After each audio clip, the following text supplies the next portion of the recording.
প্রতিযোগিতার বিরোধী দলের মাননীয় সদস্য মাসুদ সিকদারের কাছ থেকে এবার তার বক্তব্য। মাননীয় স্পিকার, আমরা স্বপ্ন দেখেছিলাম যে মাননীয় প্রধানমন্ত্রী দেশে শান্তি প্রতিষ্ঠা করবেন, সমঝোতা করে জাতিকে মুক্তি দেবেন মাননীয় স্পিকার, এবং তার বহুল প্রত্যাশিত নোবেল পাওয়ার পথটি সুগম হয় মাননীয় স্পিকার। কিন্তু আমরা এত হতভাগ্য জাতি সেটি আর হলো না। তাই তো 5 জানুয়ারি হাস্যকর নির্বাচনের পরে সরকার গঠন করে তিনি প্রমাণ করেছেন তিনি শান্তি নয়, তিনি চায় ক্ষমতা মাননীয় স্পিকার। তাই তো অতি দুঃখ ভারাক্রান্ত হৃদয় বলছি, হায়রে আমার দেশ, গণতন্ত্র প্রায় শেষ মাননীয় স্পিকার।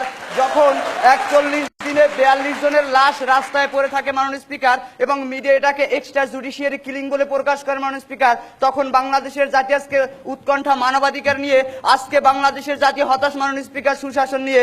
মাননীয় স্পিকার লক্ষ্য করুন, আজকের সরকার দল বলেছে সরকার নাকি আন্তরিক। মাননীয় স্পিকার, যার নেই আসল জোর তার আছে চাপার জোর মাননীয় স্পিকার, সেটাই প্রমাণ করেছে মাননীয় স্পিকার।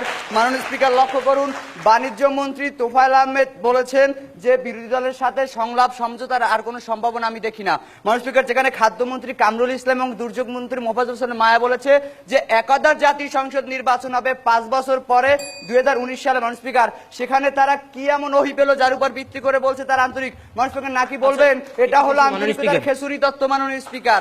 মাননীয় স্পিকার লক্ষ্য করুন, বাংলাদেশের জনগণ অনেক স্বপ্ন নিয়ে নবম জাতীয় সংসদ নির্বাচনে এই সরকারের হাতে ক্ষমতা তুলে দিয়েছিল মাননীয় স্পিকার। ক্ষমতা পেয়ে ধূমকেতুর মতো সর্বদলীয় আওয়ামী লীগ তন্ত্র আবিষ্কার করলেন মাননীয় স্পিকার, এবং নিজেই খেলোয়াড় নিজেই রেফারি হয়ে খেলা পরিচালনা করার কারণে মাননীয় স্পিকার দর্শক তো দূরের কথা খেলোয়াড়ও খুঁজে পায়নি মাননীয় স্পিকার।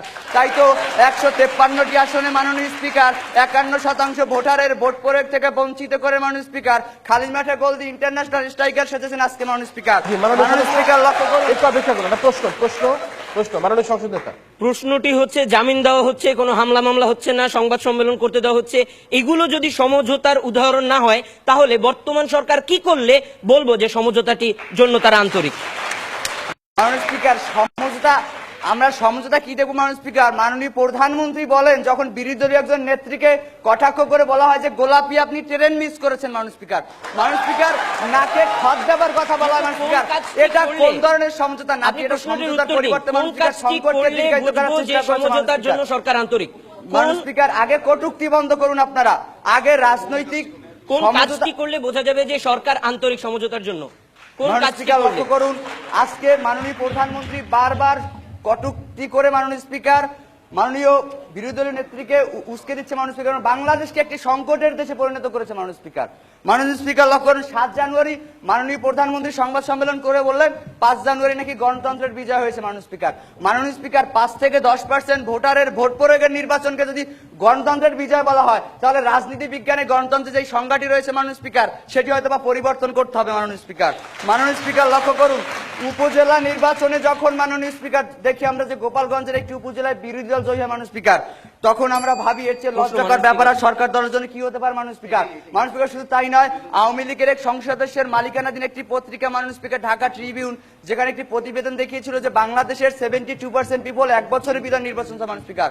তারপর মাননীয় প্রধানমন্ত্রী এবং তার মন্ত্রীরা বলছেন যে আমরা 5 বছরের জন্য ক্ষমতা এসেছি এবং এই আমার মাননীয় প্রধানমন্ত্রীর অধীনেই নির্বাচন হবে মাননীয় স্পিকার। মাননীয় স্পিকার, জনগণের এই কান্না, জনগণের এই ক্ষোভ মাননীয় প্রধানমন্ত্রীর কানে পৌঁছায় না মাননীয় স্পিকার, কারণ কথায় আছে কানে দিয়েছি তুলো পিঠে বিধিছি কুলো, এবার যত পারিস তোরা কিলো মাননীয় স্পিকার।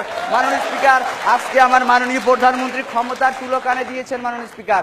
মাননীয় স্পিকার লক্ষ্য করুন, পররাষ্ট্র প্রতিমন্ত্রীকে যখন ড্যান মোজেনা বললেন যে যেহেতু 5 জানুয়ারির নির্বাচন ইনক্লুসিভ হয়নি, সেহেতু আপনারা জুন মাসে একটি ইনক্লুসিভ, পার্টিসিপেটিভ এবং ক্রেডিবল নির্বাচন দেন মাননীয় স্পিকার।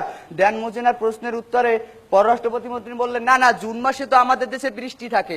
মাননীয় স্পিকার, যদি ড্যান মোজেনা বলতেন যে তাহলে জুলাই মাসে নির্বাচন দেন, মাননীয় স্পিকার, তাহলে বলতেন না জুলাই মাসে তো আমার দেশে খেকশিয়ালের বিয়ে হয়, ব্যাঙের সর্দি হয়। মাননীয় স্পিকার, এভাবে তারা বারবার সমঝোতা কেড়িয়েছেন এবং সংকটকে দীর্ঘায়িত করেছেন মাননীয় স্পিকার।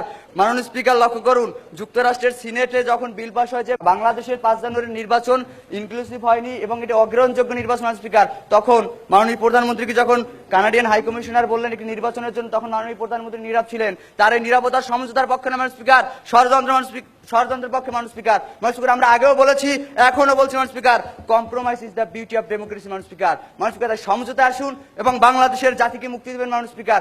এই আকাঙ্ক্ষা মাননীয় স্পিকার আজকের এই প্রস্তাবটি যেন গৃহীত না হয় সে জোর দাবি জানিয়ে আমার বক্তব্য শেষ করছি। ধন্যবাদ মাননীয় স্পিকার, ধন্যবাদ সবাই। Compromise is the beauty of